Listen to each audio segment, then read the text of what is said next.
Hello everybody, I'm KC and welcome to another edition of Let's Talk About, and welcome to the latest installment of Sherlock and the Curious Critic.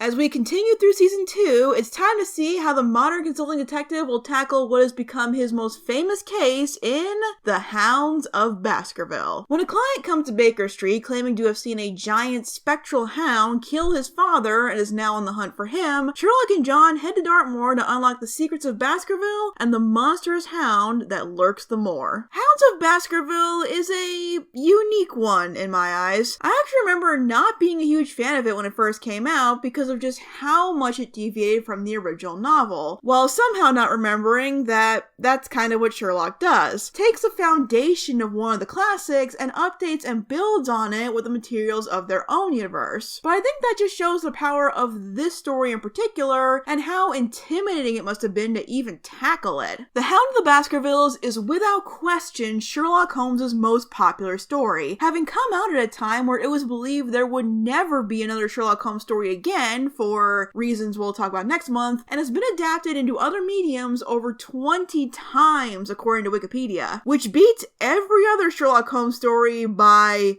a lot. It's a lot. None of them even come close. If you are even just a casual Sherlock Holmes knower of things, if you know any of the original stories, chances are it's this one. I also think the popularity of this ghostly murder mystery is why stories of Sherlock Holmes taking on cases with a perceived supernatural element are really, and I mean really, common. So much so that it's not even the last time we'll see it on this show. That's really the double-edged sword when going into a complete retelling of it. People are obviously going to be curious about how Sherlock would approach this story. I know it's something I was hoping to see during that long hiatus, but the idea of what the story should be and the details and plot points are so much more familiar to the general audience and beloved by fans that any extreme changes could be seen as blasphemous. In the end, the show took an interesting approach when tackling the story. Rather than try to fit the original story into a modern setting and wind up feeling a bit awkward, The Hounds of Baskerville sets out to use the bare-bones premise of a man being hunted by a believed hellhound and coming to Sherlock Holmes for help, and the general air and fear of the unknown that blankets the entire story, and rework it into an almost completely original story. Such a bold departure from the original source material! The biggest change is probably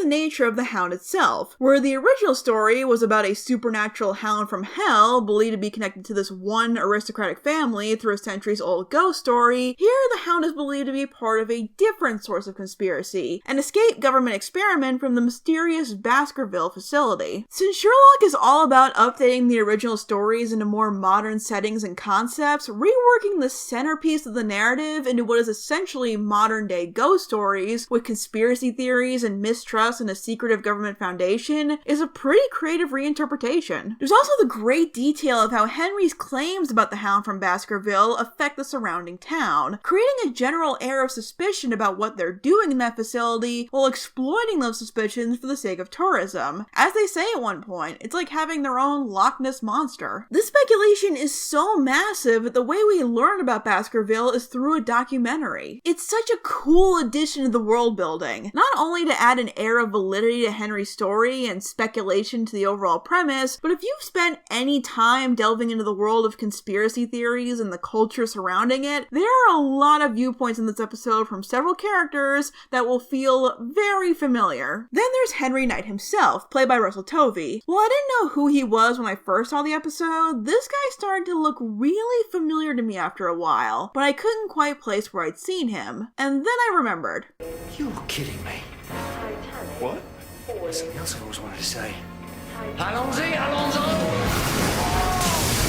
Anyway, Henry is another major change from the original story. Originally, Sir Henry Baskerville was a level-headed, determined man who didn't believe in the Hound and was ready to represent his family name in the face of the legend that casts a shadow over it. In contrast, this version of Henry is much more nervous and neurotic after being so traumatized by seeing his father be killed in such a horrible way, and believing that, like in the original story, the Hound is now out to get him like it got his father. While quite a bit different, it's a pretty reasonable reinterpretation given the nature of what the Hound is this time and what it means to Henry. In the novel, the Hound was purely a legend to him, but here, he saw it, is presumably the only one who has ever seen it, and saw it do something horrendous that still haunts him. And Henry only gets worse when he returns to his hometown that has embraced this modern myth he created. It's all kind of tragic in its own way. And kudos to Russell Tovey. Henry has to go through a lot during the story, getting more and more paranoid and desperate as the story goes on, and it's presented in a way that breaks your heart. And hey, he may not be a sir anymore, but at least he's still rich. That was nice of them. But something that feels very reminiscent of the original story is the location. The locations are vast, beautiful, and at some points haunting, which is perfect for this particular story, where the location was just as much a character as anything else. Some scenes were even filmed in Dartmoor properly where the episode takes place, making the whole adventure feel more authentic. And it's got big rocks that Sherlock can stand on to look cool, and that is always a plus. It's refreshing to have a change in location, and one that really fits the persistent atmosphere of the story. Traveling for cases was somewhat common in Sherlock Holmes stories, so it's nice to indulge in a new environment that contributes to the mystery. I'm enjoying this. It's nice to get London out your lungs.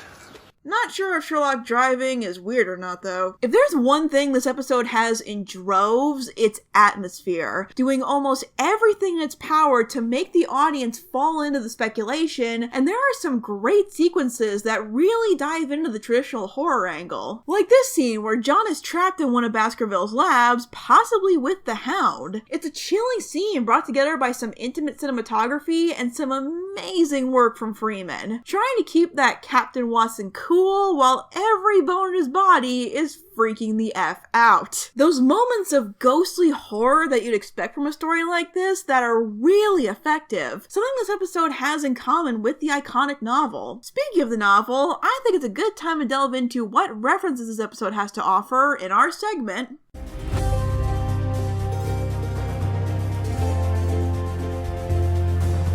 Naturally, there are quite a few references to Hound of the Baskervilles, so let's go through those real quick. In the novel, there's an escaped convict out on the moor signaling to his accomplice, and is mostly there to raise more suspicion while the mystery is still being worked out. This episode scraps that subplot altogether, but did keep the light. John sees it and thinks it's a signal, but it turns out to be a couple in a car being intimate. Yeah, I'm not a fan of that change. What I am a fan of is how they reappropriated possibly the most famous line from the original story.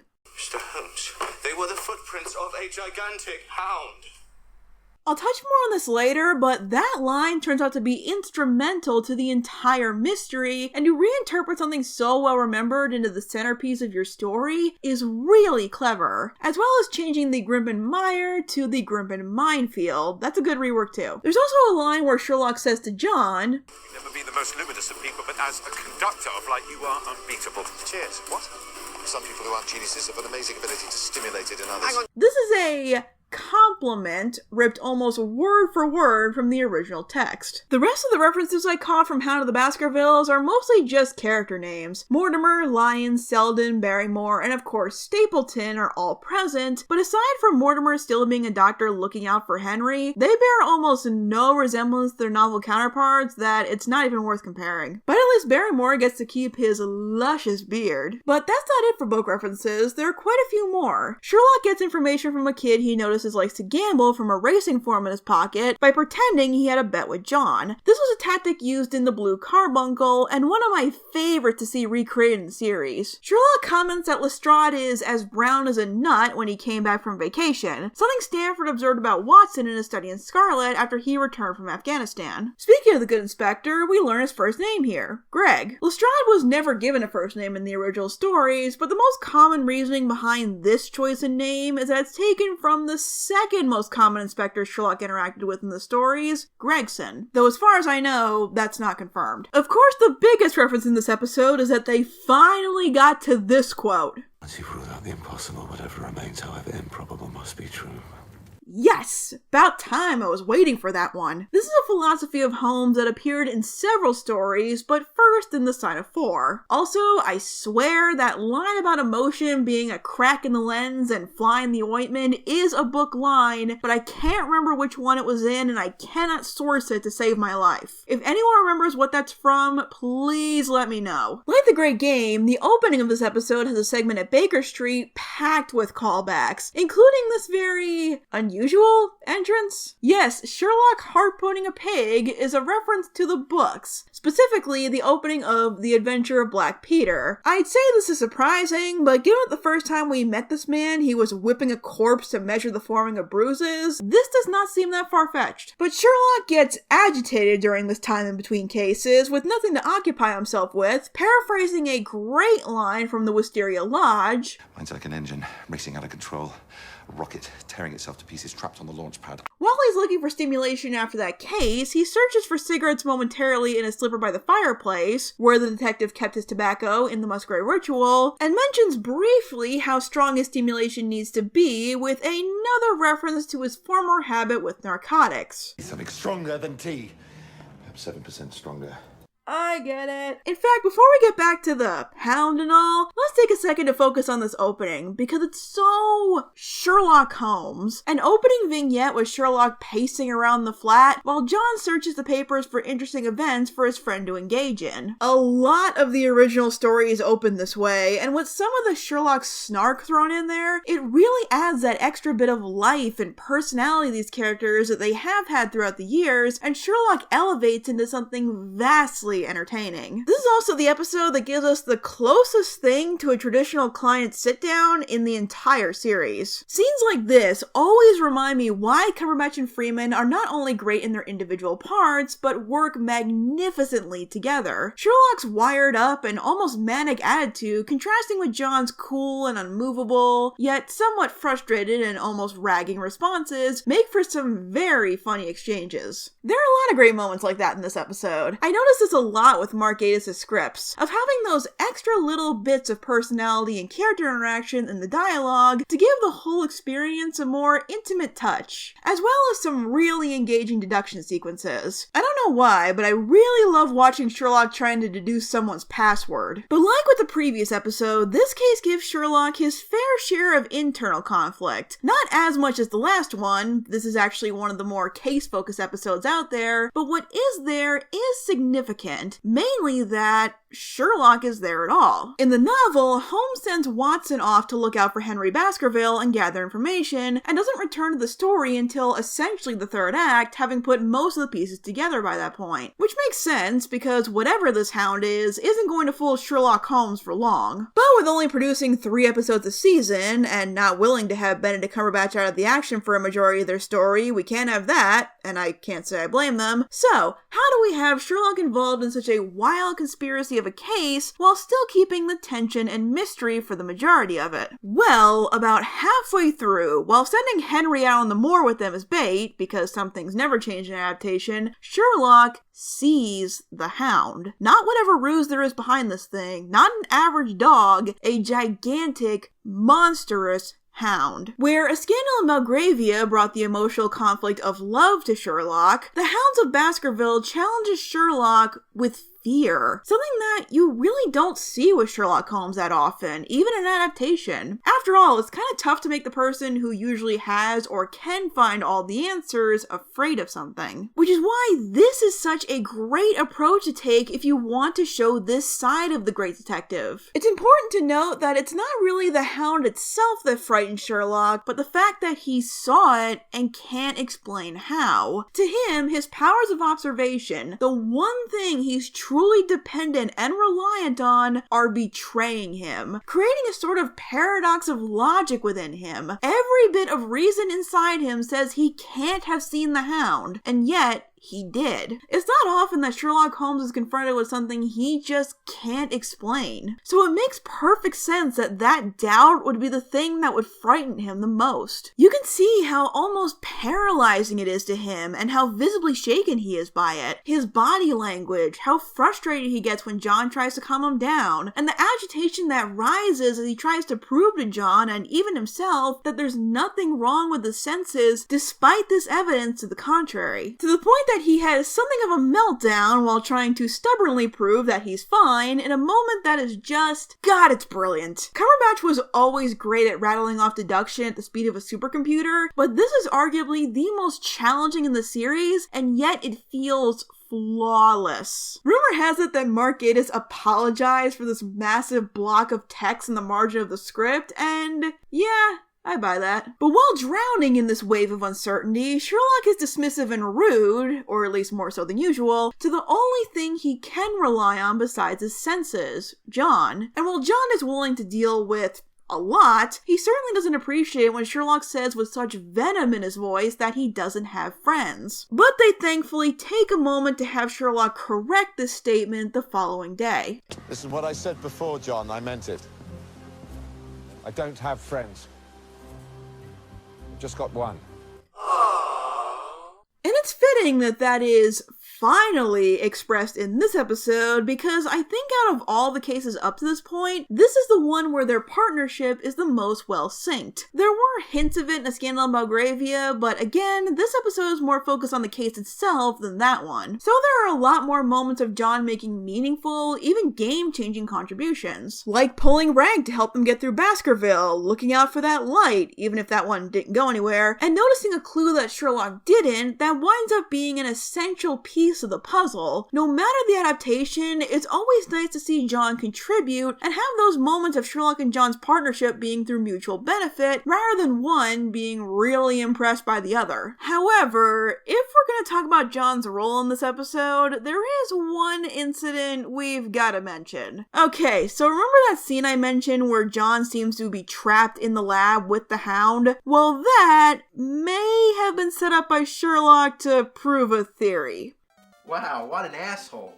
Yeah. Potentially and intentionally drugging your friend and using him as a guinea pig to prove a point is a bit not good. In fairness, there was no possibility of John being hurt, and it turns out Sherlock was wrong about the way this drug was administered, so he didn't actually drug him, he just thought he did, which is better, I guess? You know, man, I'd probably have an easier time defending you in all this if you didn't have your feet up on the desk. At the very least, he never does anything like this again. Having mentioned that, let's get to how this is resolved. What's actually going on and what Baskerville has to do with it. Sherlock is finally able to figure it out with the introduction of the Mind Palace. I thought for a long time that this was just egotistical Sherlock intelligence at its finest, but nope, this is a real thing. The Memory Palace is a memory technique that's pretty much as described in this episode, dating all the way back to the ancient Romans and Greeks. Holmes's empty attic method is even believed to be a variation of the Memory Palace technique. And yes, some even call it a palace. It's definitely a method that fits Sherlock Holmes as a character perfectly, and it's no wonder that it would become a regular device in the series from this point on. The sequence of him searching his mind for information is once again the thought process editing at its finest. Though I can only imagine how the process looks from the outside. Either way, Sherlock is able to recall the answers. It all comes back to what Henry said.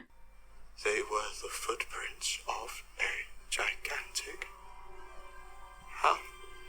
As I mentioned, the entire case revolves around this one statement, why Sherlock takes it, the ultimate resolution, etc. Besides book recognition, why would a young man in 2012 call a giant dog a hound? Baskerville dabbles a lot in genetic experimenting, and with a very funny connection to what could have been a throwaway joke of a case of a missing rabbit belonging to Stapleton, played by Amelia Bulmore, being one of her experiments that she somehow accidentally took home, it does start to seem likely that this thing could be some kind of escaped mutated experiment from Baskerville. And it sort of is. What's actually going on is the result of a chemical weapon created to stimulate fear and paranoia, developed by a group whose code name was, you guessed it, Hound, being an acronym for the scientists involved in the project, and our heroes got exposed to it by being refined into a gas. They even make a point to show a leaky pipe that exposed John to it during that,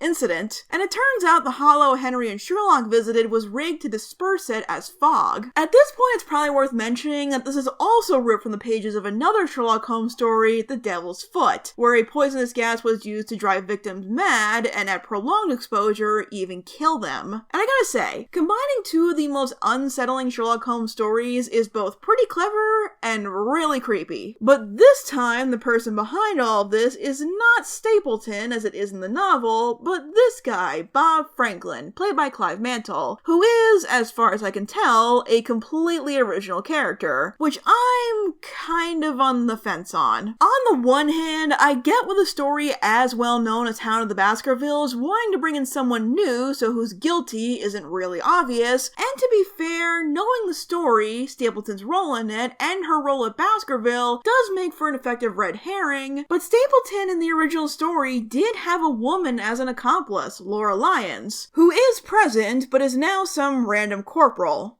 And a dude. Also, the change seems to be purely in name only. Though Franklin's motivations are different from the original Stapleton's, wanting to prove Project Hound could still be viable even after it was deemed too dangerous, he still does a lot of the same underhanded things to Henry's family. Being responsible for the death of his father and keeping up the legend Henry created from being so traumatized witnessing his father's murder at Franklin's hands, and using this drug to unhinge Henry even more so no one would take his claim seriously when he starts to remember what really happened, while still pretending to be a caring friend to him. The revelations about what Franklin is really only come to light in the last 10 minutes, but every implication that comes with the information, and rewatching the episode and seeing him put on this whole act like he was trying to help the boys, even praising John's blog, makes him almost as unnerving as any of the illusions his experiment creates. Even though I personally think he could have kept the name Stapleton since he shares the same presence and characteristics as the original version, but that's just me. And at least his fate is the same as his true book counterpart. Yes, it would have given his nice guy act away, but I think the truth behind the Hound could have been a substantial enough mystery. Speaking of which... Oh, Christ!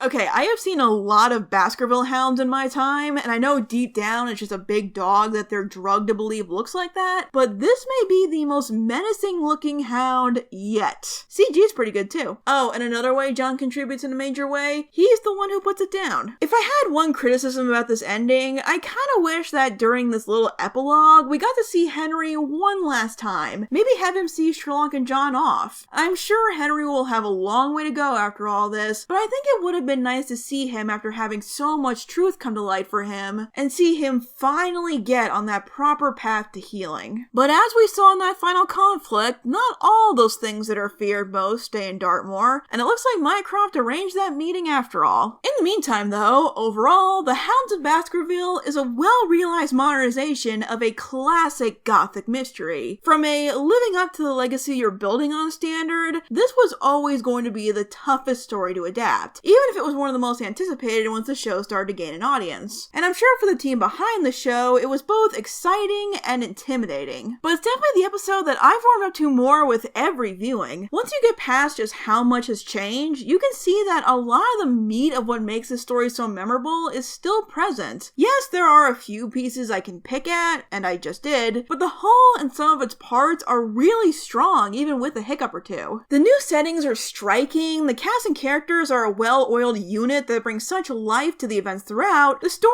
is an exceedingly creative reimagining, again, once you get past just how much has changed about it, and the case is one of the more well-constructed and presented in the series. It's a top-tier adventure to be sure. But next time, we'll be tackling one of the biggest game-changing episodes with the Season 2 finale, The Reichenbach Fall. Thanks for watching, and I will see you guys next time.